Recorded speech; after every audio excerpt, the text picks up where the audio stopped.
Cold Case, an Angelica Dale Mystery by P.K. Armstrong. Chapter 27.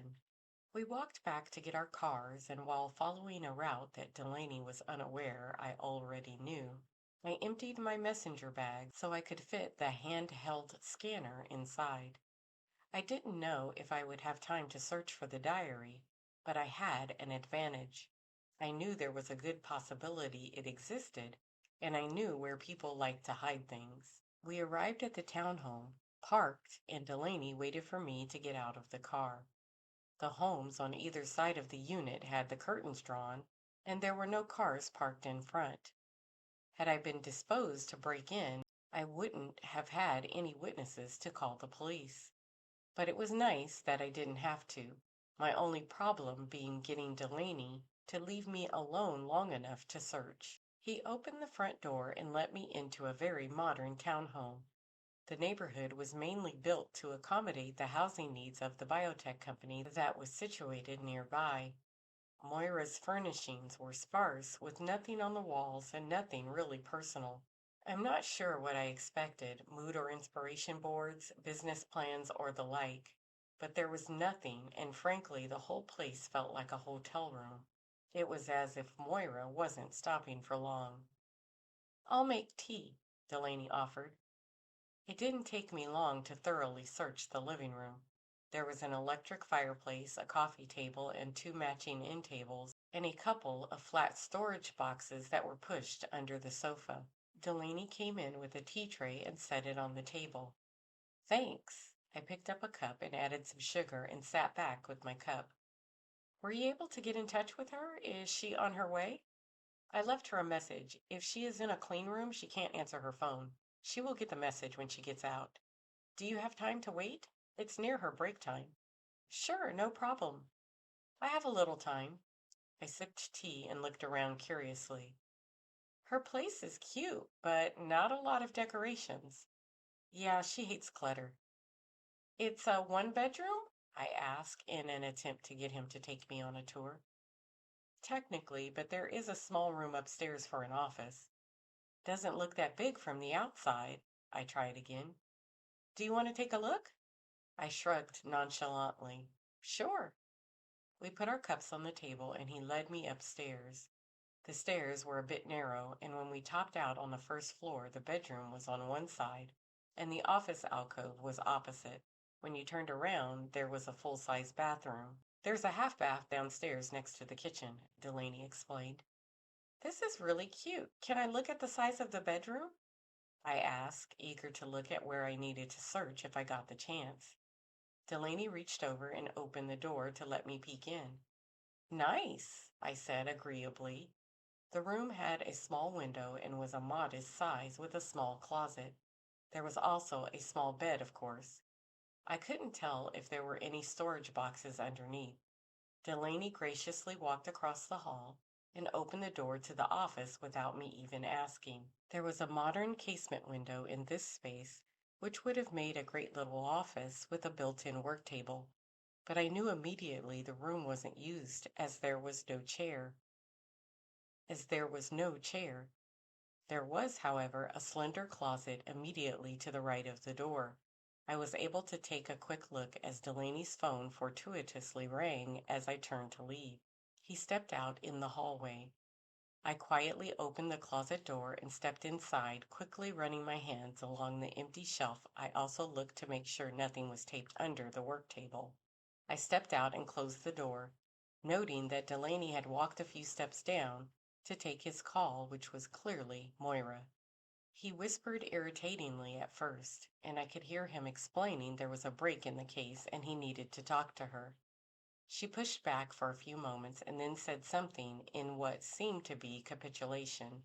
He sighed in relief as he hung up the phone. "She's on her way," he said from the stairs. Apparently, she was supposed to meet maintenance here anyway.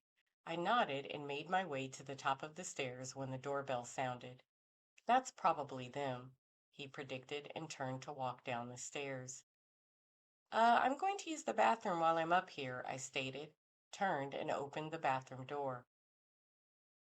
I made as if I was going to enter, but watched the top of his head over the banister. When he opened the door and I heard maintenance announce themselves, I crept across the landing, turned the handle to Moira's room quietly, and entered. The quick glance of the bedroom told me there were a couple of locations I needed to search, but I knew that the diary, if it existed, was going to be somewhere around the bed. I could see Moira planning at night, possibly reading sections over and over again. I checked her closet because it was closest to me, and then got to my knees and checked under her bed. Nothing. I moved pillows all the while, keeping one ear pinned to the voices downstairs. There was a pause in the conversation, and I remembered I was supposed to be in the bathroom and skirted across the hall. Thankfully, Delaney thought nothing of me carrying my messenger bag across my body, and I grabbed a bottle of water and dribbled water into the toilet. I listened at the door and heard the conversation begin again, but further away, as Delaney and maintenance moved to the kitchen. I raced quietly across the floor and returned to the bedroom, trying to figure out what I missed. I stopped and noticed the bed. At first glance, the bed looked to be a queen size, but I realized it was slightly smaller. I lifted the comforter and discovered that it was a full-size bed, but had a built-in ledge for books, electronic devices, water, or any other sleep aid. I advanced and found a sliding compartment at the head of the bed. I slid it open and found what I was looking for. A small red leather-bound book stamped "Diary" in gold. In my excitement, I almost reached in my bag and started scanning, but I changed my mind and went to the door. I looked down and heard Delaney's footsteps on the vinyl flooring coming back from the kitchen. I silently leaped across the landing, dove into the bathroom, and flushed the toilet. I began running water. I reached the landing just as Delaney's head peeped over the banister from the stairs. "Maintenance?" I asked innocently. "Yeah." "Moira is still coming, right? Did you tell her they were already here?" I asked. I realized I had brought the diary with me and it was in my hand, so I had moved back a little bit so he couldn't see the bottom half of my body. I didn't tell her. She didn't want to meet us, and if I told her I was here to meet them, she probably would have turned back around and went back to work. I had no choice. I shoved the diary in my bag as I made my way toward the stairs. It was then the doorbell rang again. "What the? Can't be her. She has a key," Delaney muttered. He headed for the door again, and I heard Moira's voice, but amazingly, instead of her coming into the house, they both stepped outside and shut the front door. I sprang into action. I opened my bag and pulling out the diary and the scanner wand, I went back into the bathroom. It would be easier to provide an excuse for why I went back into the bathroom than why I was coming out of her bedroom if I was discovered. I opened the diary on the countertop. It was Sasha Johnson's diary. It had only about 120 pages, and most of them weren't written on. I started scanning at the end and quickly made my way to the front of the book, listening for the door. Still no Moira or Delaney. Weird. Convenient, but weird. I was skipping large amounts of blank pages and was halfway done when I heard the front door open. I froze, waiting to hear footsteps on the stairs. Once again, I was startled when the front door opened and closed again. I scanned the remaining pages and put the scanner back in my bag. I slowly opened the well-oiled bathroom door and snuck across the hallway. I stepped into the bedroom and slid the diary back in its place. Looking back at the door, I made sure everything was as it should be and made my way back into the hall. I paused to listen for voices and heard none. I shuffled down the stairs quickly and looked out the front door.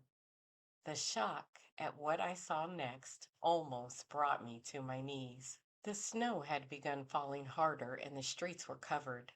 Parked off center and partially in the middle of the street was another car, a black hybrid. Moira, Delaney, and the owner were walking around as if they were checking the two vehicles for damage. The shock came when I realized the third person in front of Moira Adams' house was Daniel Roland. I couldn't speak or move. For the first time in a really long time, I was caught completely off guard. and all thought regarding my next move was gone. What was he doing here? I was prepared for when Moira Adams discovered it was me that Delaney wanted her to meet. I was even going to apologize for my subterfuge. But now? Okay, Angel, stop. Think. It doesn't matter at the moment how he got here. What matters is whether or not I needed to extricate him from this situation. I took a deep breath and watched as the three interacted. They all checked both cars, and Daniel appeared to be slightly distressed. Delaney kept waving him away as if to say everything was fine. Moira looked as if she was ready to leave. I decided that since Daniel did not seem to be in any danger, I would leave and make my excuses later. I retreated to the kitchen, found the back door, and exited the house. I walked down a back pathway to my car, which I had parked right around the corner from Moira's house, and was able to enter and drive off without being seen. After driving a few blocks, I pulled over and texted Delaney, telling him I saw the accident and thought now was not a good time to talk to Moira, and I would call him tomorrow. I made my way back to the Rolands.